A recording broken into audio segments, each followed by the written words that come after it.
बुलढाणा जिल्ह्यातील जळगाव जामोद तालुक्यात मानेगाव परिसरात मध्यधुंद तरुणांनी भर रस्त्यावर राडा घालत शासकीय अधिकाऱ्याची गाडी अडवून अश्लील शिवीगाळ केल्याची घटना घडली असून पोलिसांनी दोघांना अटक केली आहे। बुलढाणा जिल्ह्यातील जळगाव जामोद तालुक्यातील मानेगाव नवीन गावठाण परिसरात धक्कादायक प्रकार समोर आला आहे। पंचायत समितीचे पशु विकास अधिकारी डॉक्टर सुनील तळोकर हे सहकारी गणेश खुपसे यांच्यासह 4 चाकी वाहनाने जात असताना 2 तरुणांनी त्यांच्या गाडीसमोर दुचाकी आडवी घालत अडवले। अभिमन्यू प्रल्हाद चोपडे आणि कुलदीप चतर सिंग राजपूत राहणार मलकापूर अशी आरोपींची नावे असून ते मध्यधुंद अवस्थेत होते। त्यांनी सार्वजनिक ठिकाणी आरडाओरड करत अधिकाऱ्यांना अश्लील शिवीगाळ केली। या प्रकारामुळे परिसरात काही काळ तणावाचे वातावरण निर्माण झाले। घटनेची माहिती मिळताच जळगाव जामोद पोलिसांनी तातडीने घटनास्थळी धाव घेत दोन्ही आरोपींना ताब्यात घेतले। वैद्यकीय तपासणीत दोघेही मध्यधुंद असल्याचे स्पष्ट झाले।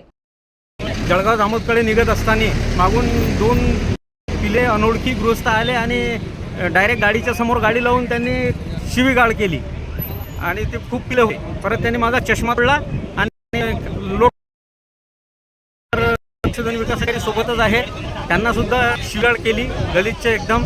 तेवढ्यात प्रसेनजित भाऊ पाटील योगायोगित गाडी घेऊन उभे, त्यांनी ते पूर्ण हे बघलं आणि पोस्टिसला त्यांनी माहिती